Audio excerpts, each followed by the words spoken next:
What I'm trying to say is, I didn't know this existed. Now that I know it does, it raises questions. That's it.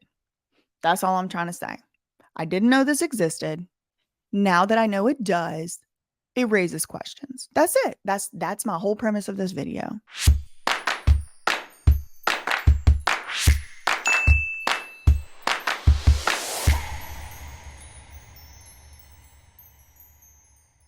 Hello, everybody. How are you doing on this fine Monday? So, one of the things I actually was preoccupied with this weekend was thinking about some of the things that Dahlia said in the body camera footage from the Tulsa, Oklahoma, December 6th, 2022 incident. And for y'all that just got here, Dahlia Takali is one of Lima's two twin sisters. So, there was one thing that she said that just stood out to me a lot, and I am certain that the police officers would have been calling it a delusion. And that thing was, Dahlia said, "It's like my mother just lives to kill me and resurrect me.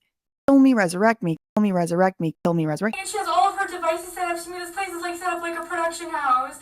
It's the freakiest thing ever. Okay. She literally just lives to just kill me, resurrect me a million times, and rapist after me. And of course, to the untrained eye, even to the trained eye, that may seem like a delusion. And in fact, it may have been, just to be clear. I really don't know.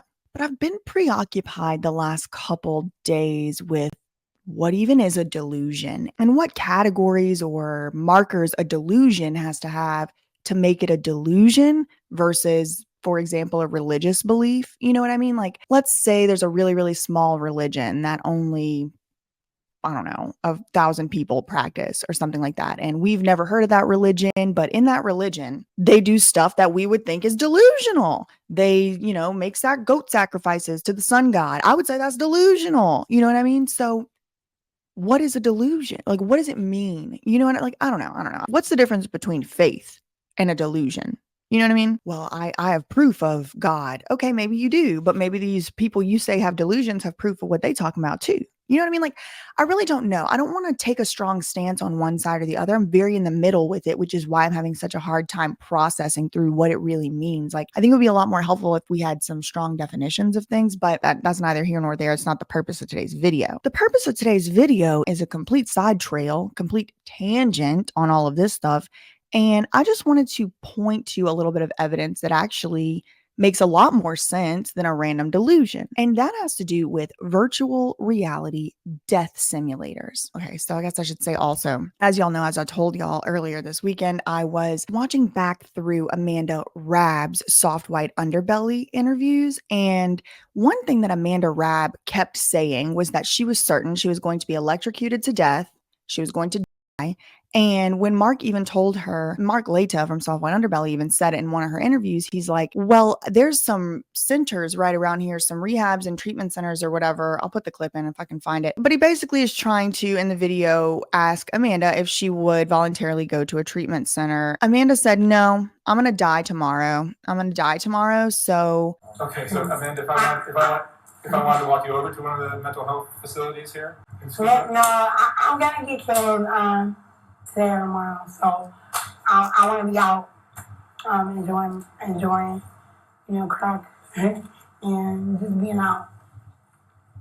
I'm always on my way to my last hit, and I'm gonna die tomorrow anyway. So I want to be out on the streets doing crack and doing what I want to do. When I watched that video the first time, I was like, yeah, that's probably something closer to a delusion, right? I mean, I don't know. Again, I don't know. I went to law school, not med school. So I really don't know. All I know is what y'all tell me, people who have had firsthand experiences, people who have the diagnosis themselves. And, I can read journal articles by doctors and stuff. But I don't know what even is a delusion. It's hard for me to be like, oh, well, that's a delusion when I don't really know what that even really is. Like, I gave that religion example a second ago. Like, what is a delusion? What do you mean? What is a delusion? What are you gonna decide whether something's real or not for another person, despite not having any proof whether it is or isn't? You know what I mean? I don't know. But Amanda was also kind of saying like, I'm gonna be killed. I'm gonna be electrocuted. I'm gonna die tomorrow. And she was very like, and she kept saying, I'm always on my way to my last hit. And then that brought to mind Dahlia saying her mom kills her and resurrects her and kills her and resurrects her. Well, even whenever I first heard Dahlia say that, it didn't really resonate with me that she was just thinking she was being and resurrected, and she was just coming up with them ideas in her own mind. But I guess anything's possible. I mean, the human mind is capable of a lot just in and of itself, especially when you add traumas and stuff on it. But all of this got me just curious. I'm an investigator, okay? I just want to investigate what's out there and what things exist. So I kind of type, I don't remember exactly what I was typing in because I looked up this stuff over the course of a few days, but I was kind of typing in like, what happens if you trick someone into thinking they're dying in virtual reality? What can you die in virtual reality? Can you trick someone into having a heart attack? Stuff like that. Because as we know, Amanda Rabb's cause of death, she died in Desert Hope Treatment Center from cardiac arrhythmia. And I think that's sort of something like, it's like a irregular heartbeat, basically. I don't know, something about your heart, something. Well, Lima came out and told everybody she died from a seizure disorder, which was not true. And that's just the question. That is the one question that is above every other question in this case for me is why? Why did Lima say the cause of death was a seizure disorder when it's written clear as day that the cause of death was cardiac arrhythmia? Why? And so I'm just going to read it word for word of what we got. The cause of death was marked as a seizure disorder. Amanda never had seizures prior to being homeless. And they believe that it was post-traumatic epilepsy. And when called on it, why didn't she just go on Mark's channel and say, I was so distraught and upset and I got it wrong. Oops, my bad. I effed up. The cause of death was cardiac arrhythmia. No. She dug her heels in. She said, well, something was, I don't want to say a he said, she said, but the coroner was in contact with the people at my team. Results came, you read them, but explain what happened with the autopsy.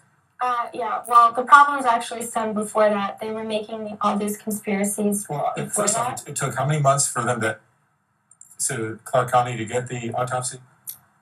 So it took them 7 months before they actually gave us an answer. And so, yeah, that's awfully long. It was a very frustrating process because also the family wanted closure, Larry wanted closure, I wanted closure, and also all of the donors and the viewers wanted closure. And so when they finally came back with an answer, they said Amanda died from arrhythmia, cardiac arrhythmia, relating to schizophrenia. People with schizophrenia have a 4 times higher chance of having cardiac arrhythmia.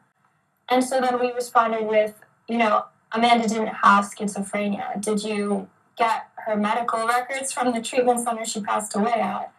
And their response was, oh, we never received those medical records. She was at that treatment center so December, January, February, March, April. And it's like, well, what do you mean? Why did she not tell the truth about the cause of death? It's just these are questions that kind of circulate around in my mind. And I wanted to show y'all some of the stuff that I found in the research on this question of death in virtual reality death. And in particular, I want to talk today about death simulations in virtual reality. I want to talk about this because it brought to mind some similar themes that we have perhaps been seeing in some of the patients and wards that Lima has had in her care. So the first thing I want to do is bring up this article. So this article is from about 4 months ago. So this one is from 2023. And it says you can now experience how death feels through virtual reality. And here's a picture of it. You see, you got the people in these little light up hospital bed type situations strapped into the VRs. And they're calling it an art exhibit. This new art exhibit is to die for. An Australian artist. Well, Australia, very interesting because Aura operates in Australia, according to their website. An Australian artist is bringing the experience of death to life via a participatory virtual reality simulator showing people what it could be like as you're dying. The artist's show is called Passing Electrical Storms at the Melbourne National Gallery of Victoria. It says it can conjure the process of dying through, quote, medical technologies, according to the official description. At once, meditative and unsettling. This interactive work guides participants through a simulated de-escalation of life, from cardiac arrest to brain death. That's what the outline on the gallery site says. The artist described the experience as moving away from yourself and floating off into the giant universe in an interview that he did with the Australian that week. It says, by simulating death as an experience in its last few minutes, it's a meditation on the ephemerality of individual life. He said, for me, it's not all gloomy, but it is a spectrum of colors and moods. He said his latest work has been inspired by philosophers. He names the philosophers. He also admitted that his work was inspired because of his 11-year-old son. Okay, so visitors are able to leave at any time if it gets too uncomfortable, and there are staff members on hand to pull you out of it. And this just makes me wonder, like, why would they pull someone out of it? Like, are they measuring the biometric data? I really do not know. Oh, I missed this part. When you get to the exhibit, the gallery goers are instructed to lie down on a fake hospital bed and are hooked up to heart rate monitors. One TikTok user named Marcus even showed off the exhibit to his followers, taking a clip of the room where it all happens. As you can see, people lying on the blue beds with their heads stuck in virtual reality simulators. Next to the bed, there are large computers that resemble hospital monitors. It was really cool. As you put the goggles on, you see yourself laying on the bed from above. So it really changed the experience. So as you are in there, you see your own self laying on the bed from above. So it changed the experience from the traditional VR, as you're able to step outside of yourself from a different perspective. So the article goes on, but I do want to stop here and just make a couple points. First of all, it does actually sound very cool. And I think that a person who is willingly, knowingly going into this, doing it for the purpose of contemplating their own mortality, doing it with the ability to get out if they want and all of that, I actually do think it sounds very cool, and I might even actually participate in it. I like to think about things from different perspectives, and something that could physically make you feel like you're outside of your body if you're in the right headspace and stuff, I think does sound cool, and I do think that that's fine. I don't think anything's wrong with this inherently. What it does make me wonder is, what if a person wasn't in a good headspace for that? What if a person wasn't consenting to go through an experiment like this, for example? What if a person didn't know what they were going to experience in this simulation or a simulation of this type? And what are the implications of using this type of technology that does specifically this in a clinical setting? What would the effects be, for example, if the person who's using the VR is already in an altered state of consciousness from the use of legal or illegal substances, right? These are the questions that go through my mind. And I'm sure you can see where I'm going with this, but let's read the rest of the article. In a follow-up video, Marcus explained what it was like to experience the simulation, which follows the aftermath of a heart attack. So they're simulating a heart attack. He says, what happens is you're laying down, the bed vibrates, you flatline. The doctors come over the top of you.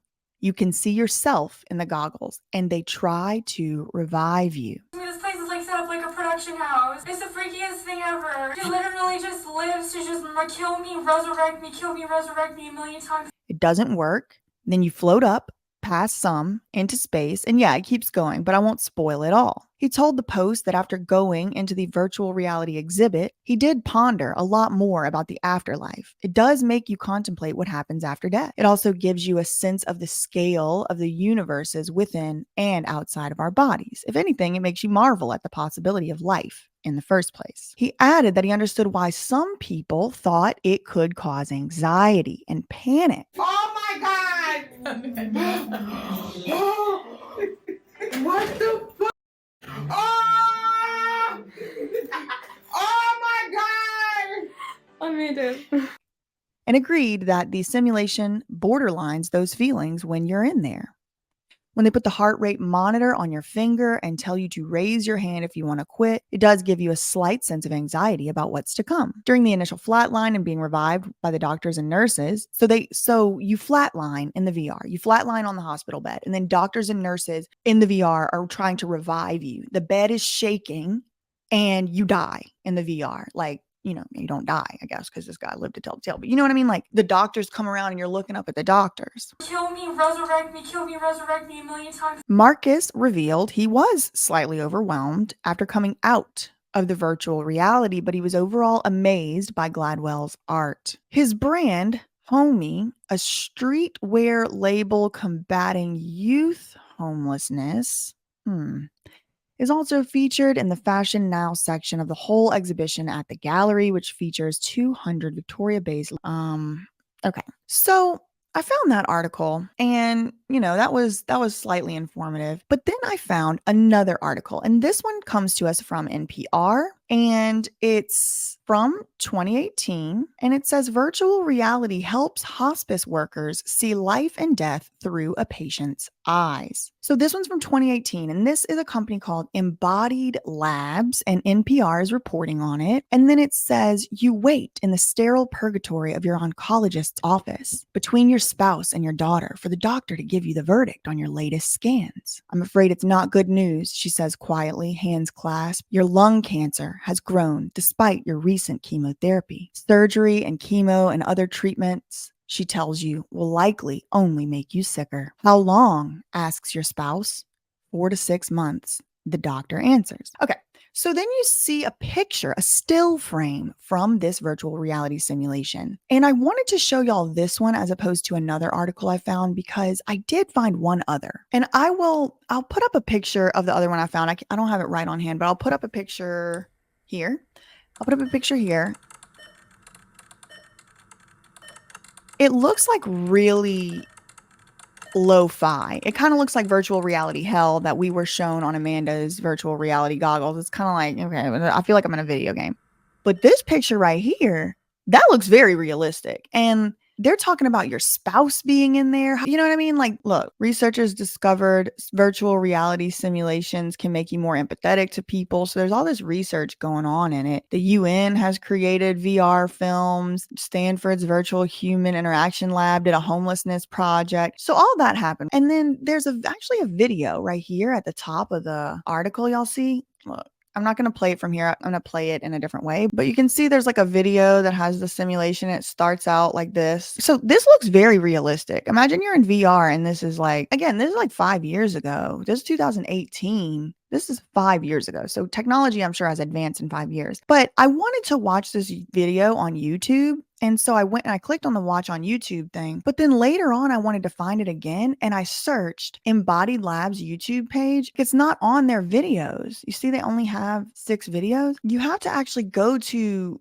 the video from that NPR article. And if you look right here, this video is unlisted. So I don't know why they would want to unlist this video. I mean, they were proud enough of it in 2018 to let NPR do a whole advertisement on it. So why is it now unlisted? I don't know. I have downloaded it because I do anticipate that it will disappear once I start reporting on it like every damn thing else. But I want to watch this particular virtual reality simulator with y'all for the purposes of commentary and education. And I will warn y'all, it is a bit unsettling. So if something like contemplating your own mortality isn't something you're trying to do at 11:46 a.m. on a Monday, then you might want to click out before I pull this video up. Just remember, this is for virtual reality. So even just watching this on a 2D screen, imagine the feelings that this pulls up in you, and you're going to see the family is very loving, very supportive, very connected, very supportive. And so basically everything is set up exactly correctly to make somebody feel comfortable in this VR situation. I mean, other than the fact that they're literally simulating they're about to die. But I just want you to imagine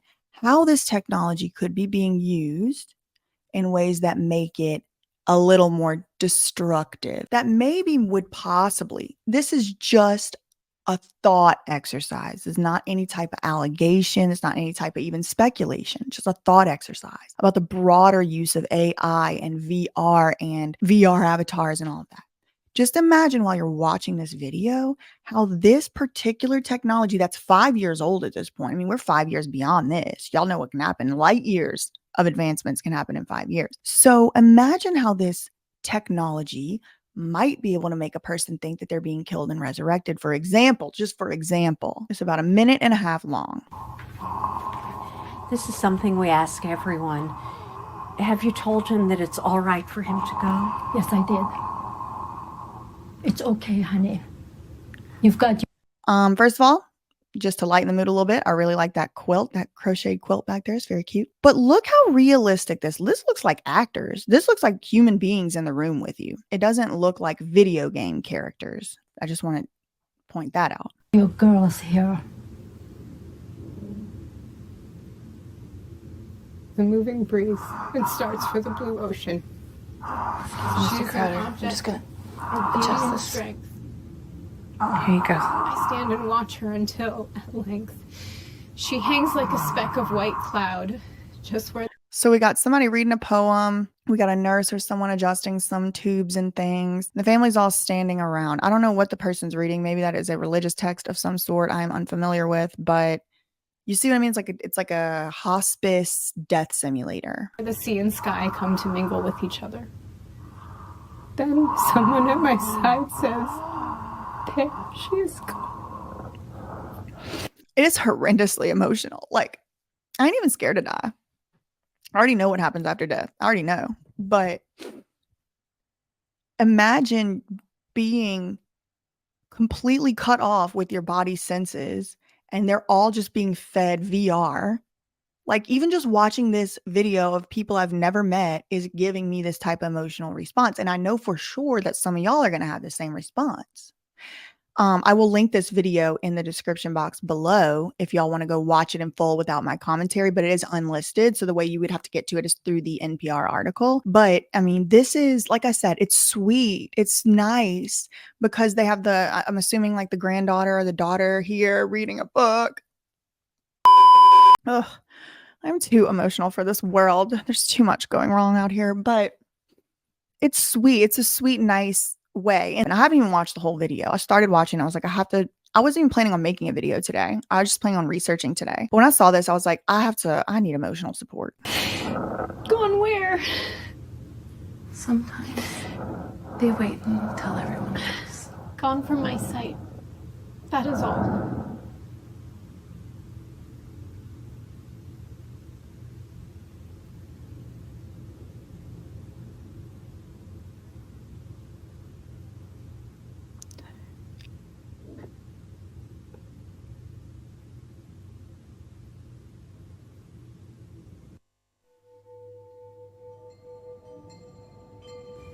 What on earth? They got a peacock flying through? Oh.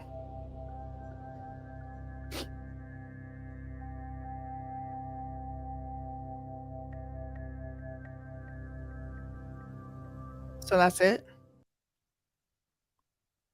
Well, kind of like the other Australian death simulation art gallery art project or whatever, it kind of doesn't really give you the full what they're doing in there. Now, to hear Lima say it, they're doing virtual reality exposure therapy. And she has said that they will put someone in a bar. They will put someone on Skid Row. We saw her do with Amanda Rabb where there was that Bam Margera billboard or whatever. So it just leads me to wonder. I'm just wondering, could this exposure therapy be like a O/D type of situation where you DIE and then you have a second chance? A second chance, the project that she worked on. I don't know.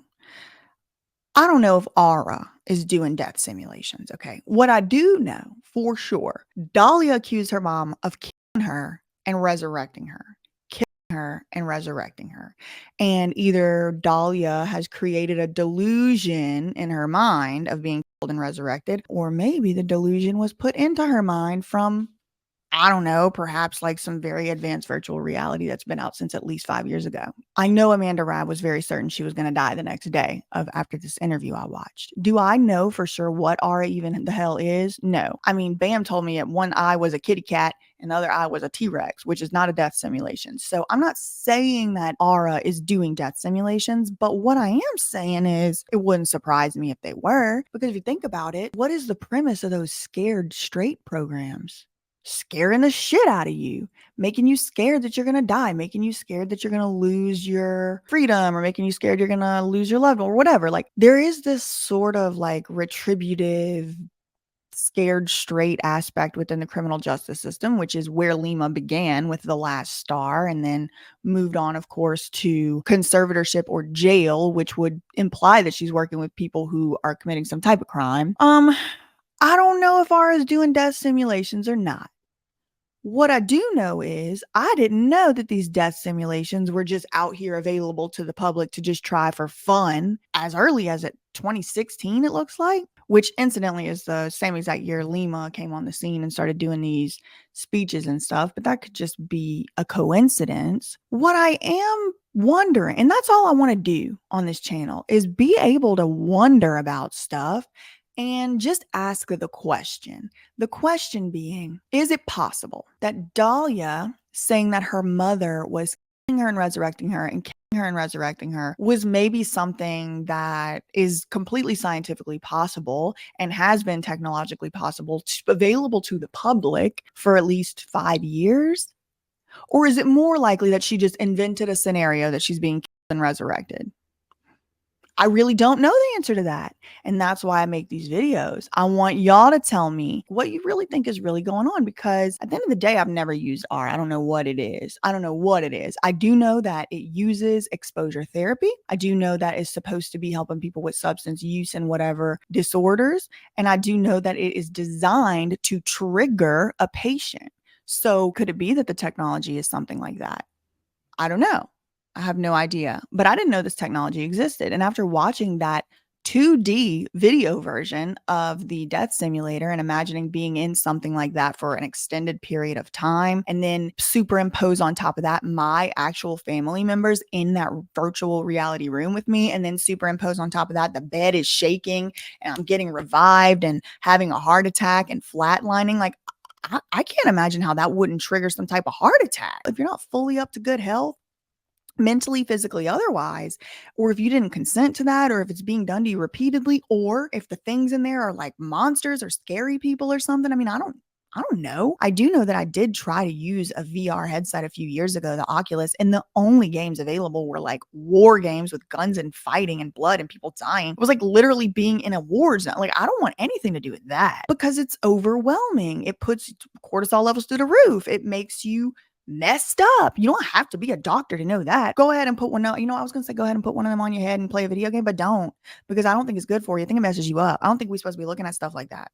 I do not. Now, I do want to end this off with saying I do see the positive implications of using this technology for this reason, especially with people who do have some type of terminal illness, somebody that does have hospice, stuff like that. I can absolutely see how it could be used for good. And I'm not even opposed to people using it for good. I'm not even opposed to the death simulations. I think if you're consenting, like I said, and you're in good health and you're fully aware and informed of the decision you're making and all of that, and you can get out of it and all that, I think it's actually kind of cool. That's just my personal opinion. I reserve the right to change my mind. Maybe I'll think it's not cool later in my life, but I think it's totally fine. I don't have any problems with the simulations in and of themselves. What I'm just wondering is, could this type of virtual reality use explain why some of the things that Dahlia and Amanda said were being said? Maybe, maybe not. Maybe not. I don't know. I'm not even trying to say, well, this is what I think. What I'm trying to say is, I didn't know this existed. Now that I know it does, it raises questions. That's it. That's all I'm trying to say. I didn't know this existed. Now that I know it does, it raises questions. That's it. That's my whole premise of this video. That's all I really had for today. In the meantime, facts ain't defamation. Love you, Mina K. Bye.